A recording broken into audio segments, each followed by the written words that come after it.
শুক্রবার মানেই বিয়ের দাওয়াত। তো মেয়ের পক্ষের হয়ে আজকে দাওয়াত খেতে চলে আসলাম। তো বিয়ের দাওয়াত আসলে অনেক দিন ধরে খাওয়া হয় না, আর যেহেতু আজকে দাওয়াত পেলাম তো সঙ্গে সঙ্গে চলে আসছি, একদমই মিস করি নাই। তো দাওয়াতটা ছিল আমাদের এলাকার প্রতিবেশী স্থানীয় একজনের। তো উনার মেয়ের বিয়ে, আর সেই মেয়ের বিয়ের দাওয়াতে আমরা যাচ্ছি। একদিকে হচ্ছে আমাদের প্রতিবেশী, আরেকদিকে হচ্ছে আমার মানে শ্বশুরের হচ্ছে খুবই ক্লোজ ফ্রেন্ডের মতোই সম্পর্ক বলতে পারেন, ওনার বয়সী আর কি।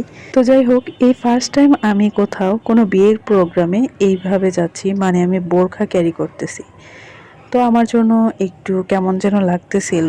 বোরখাটা আমি ক্লাস 10 থেকে ক্যারি করি। বোরখা আমার অনেক ভালো লাগে। হঠাৎ করে যে আমি বোরখা পরতেছি এরকম না, কিন্তু আমার এর আগে কখনো বিয়ের প্রোগ্রামে এভাবে বোরখা পরে যাওয়া হয়নি। আজকে আমি প্রথম যাচ্ছি, সেই জন্য একটু নতুন এক্সপিরিয়েন্স, তাই আমার কাছে একটু কেমন লাগছিল। কিন্তু আমার হাজবেন্ড আবার বলতেছে না, তোমাকে অনেক সুন্দর লাগতেছে। এইটা মূলত একটা চাইনিজ রেস্টুরেন্ট, এখানে আমরা মাঝে মধ্যে চাইনিজ খেতে আসি। তো আবারও আমরা এইখানে আসছি অনেক দিন পর একটা ওয়েডিং ইনভাইটেশনে। ভিতরে ঢুকে যেটা দেখলাম, ওনারা আসলে খুবই ধার্মিক, সেজন্য মহিলা পুরুষের ব্যবস্থা আলাদা করে রাখা আছে।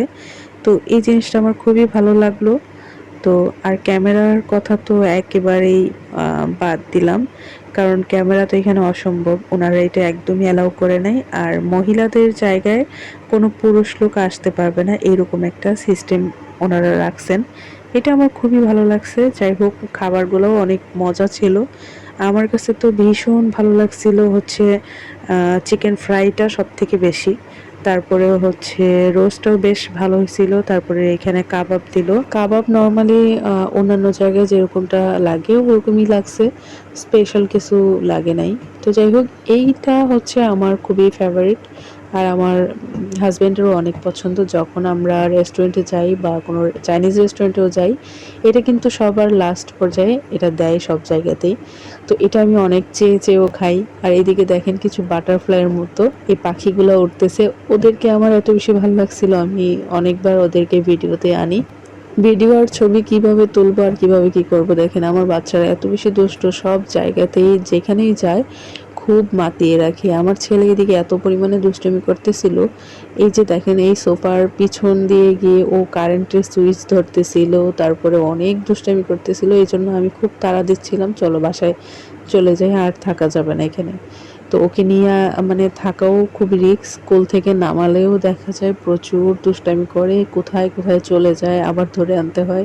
তো এরকমটা ও সব জায়গাতেই করে, এই জন্য কোথাও গিয়ে আসলে শান্তি পাই না। তো হচ্ছে ওর বাবাও খুব বিরক্ত হচ্ছিল যে চলো, আর থাকারই দরকার নেই, বাসায় চলো।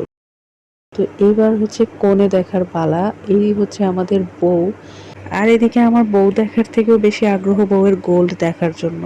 গোল্ডের কথা আর কি বলবো, সবাই আমরা জানি গোল্ডের প্রাইস সম্পর্কে, কি পরিমাণে আগুন লাগছে গোল্ডের বাজারে। যাই হোক, আমরা আর গোল্ড পড়তে পারবো কিনা, আল্লাহ সেই সামর্থ্য দেবে কিনা আল্লাহই জানে। আজকের ভিডিওটা এখানে শেষ করছি। সবাই ভালো থাকবেন, সুস্থ থাকবেন।